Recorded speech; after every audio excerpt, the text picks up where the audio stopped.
todo mundo que já fez compras pela internet, principalmente em sites estrangeiros, já se confundiu aí com os preços, impostos e taxas de câmbio. Mas a Bitcoin, uma moeda virtual criada há cerca de 5 anos, prometia acabar com esse problema ao se tornar a moeda para os negócios na rede. Guga, o surpreendente é quem que é o dono da maior carteira de Bitcoins do planeta.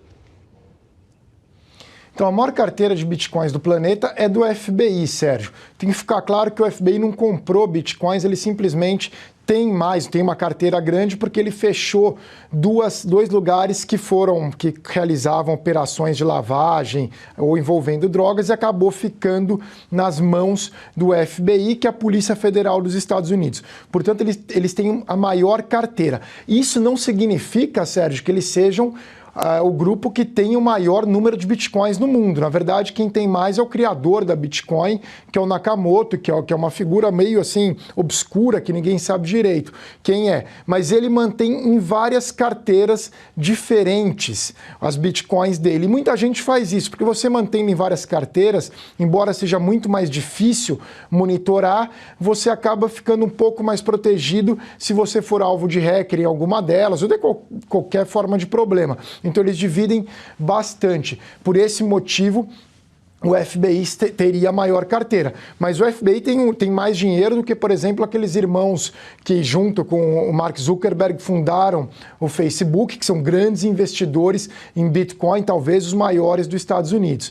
E o Bitcoin, Sérgio, ele serve tanto como investimento e até começo de dezembro desse ano era dos melhores investimentos no ano na economia, comparando com ações, com o que você quiser, Bitcoin estava acima. O que mudou e gerou uma queda nos últimos dias foi que o governo chinês colocou uma série de restrições nas negociações de Bitcoin e o preço acabou despencando. Mesmo assim, vale bem mais do que valia no começo do ano. E a Bitcoin é uma coisa mais ideológica também, Sérgio, que muita gente, especialmente aqui nos Estados Unidos, mas inclusive no Brasil, não concorda com o poder grande do Banco Central. Eles não acham certo o Banco Central ter esse poder para emitir moeda, e no caso da Bitcoin existe um limite para emissão. A partir desse limite, desse teto, não pode ter mais Bitcoin. Então não é como o governo americano, que embora tenha reduzido a injeção de dinheiro de dinheiro na economia, continua injetando 75 bilhões por ano,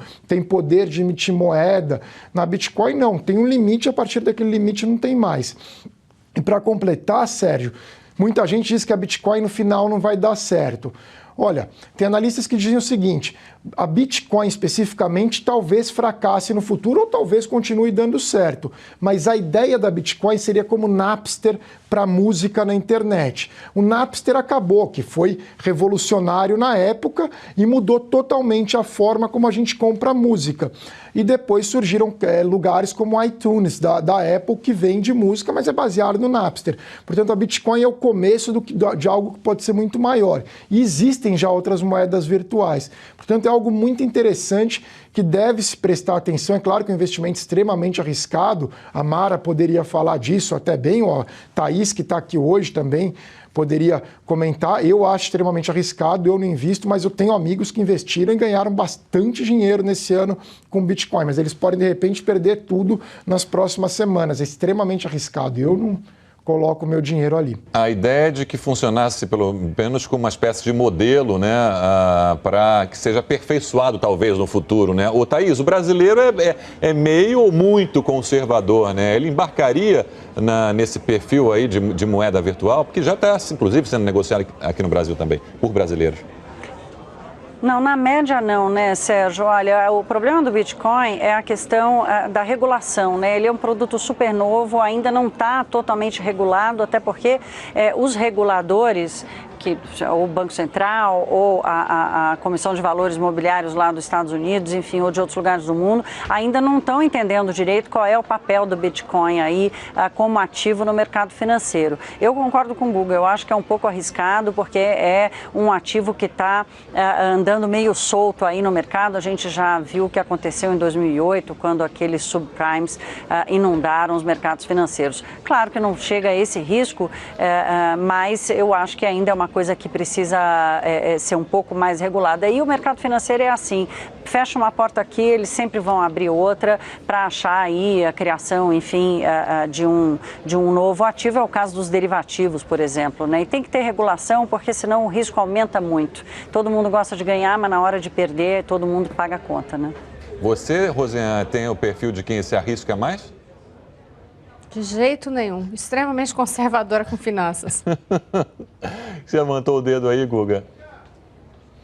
Não, mas é que a ideia dos fundadores do Bitcoin é justamente não ter regulação. Eles são libertários, Sérgio. Eles não gostam do Banco Central. É uma ideologia que cresce aqui nos Estados Unidos, dos libertários, especialmente em algumas alas do Partido Republicano, que eles não querem a menor forma de intervenção do governo na economia, inclusive defendendo o fim do Banco Central, e entre eles inclui figuras importantes do Partido Republicano, como Rand Paul, senador, e o pai dele, o Ron Paul. É uma ideologia libertária contra envolvimento do governo. Eles não querem que alguém tenha o domínio sobre o dinheiro. Eu não sei não, eu estou com a Rosiane, estou com esse perfil mais conservador que é a média do brasileiro, né? Fora a possibilidade de ação de hackers também, né?